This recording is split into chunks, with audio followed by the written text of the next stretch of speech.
Hari ini kita akan ngomongin apa saja makanan yang boleh dan tidak boleh dimakan selama diet. Let's go!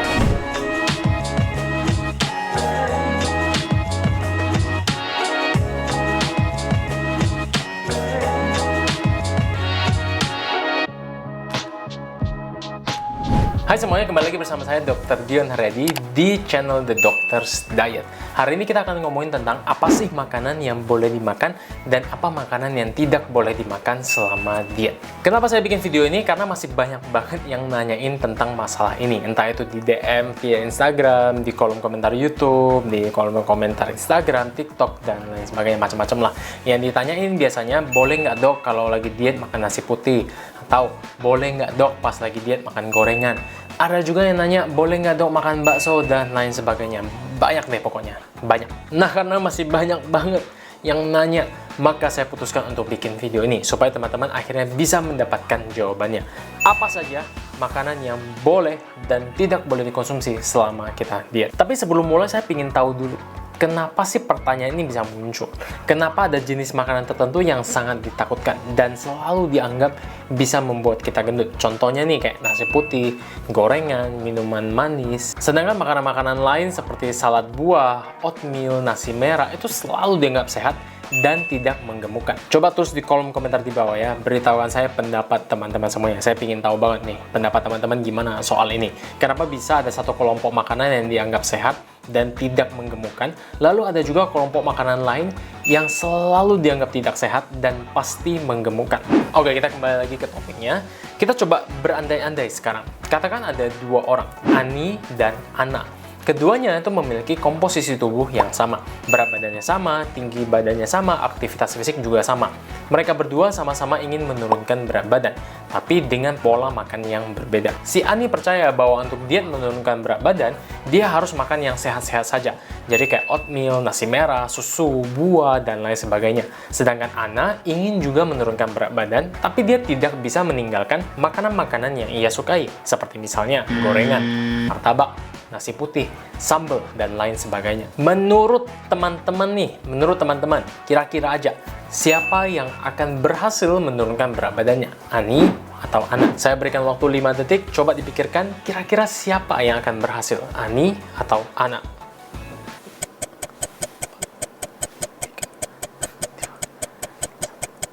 Oke.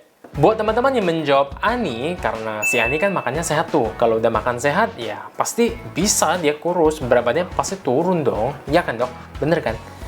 Enggak juga. Belum tentu. Nah, terus nih yang pada jawab Ana nih, pasti bilang si Ana dong yang bisa turun berat badannya dok. Karena dia masih bisa menikmati apa yang ia sukai setiap harinya. Bener kan? Kayak gitu kan harusnya kan? Nah, nggak juga. Belum tentu juga si Ana bakal turun berat badannya. Jawaban yang sebenarnya ya nggak ada jawaban. Saya juga nggak bisa jawab, karena informasi yang ada di atas itu juga nggak lengkap. Kita nggak tahu nih, seberapa banyak makanan yang dimakan oleh si Ani sama si Ana. Oke, si Ani memang mungkin kelihatannya makannya sehat.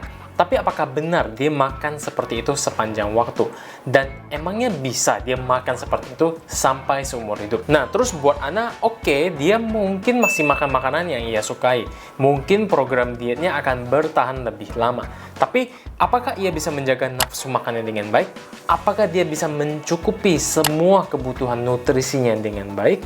Belum tentu juga kan? Makanan yang dianggap sehat tidak akan menjamin teman-teman bisa kurus. Makanan yang dianggap tidak sehat juga tidak akan langsung membuat teman-teman gendut secara tiba-tiba.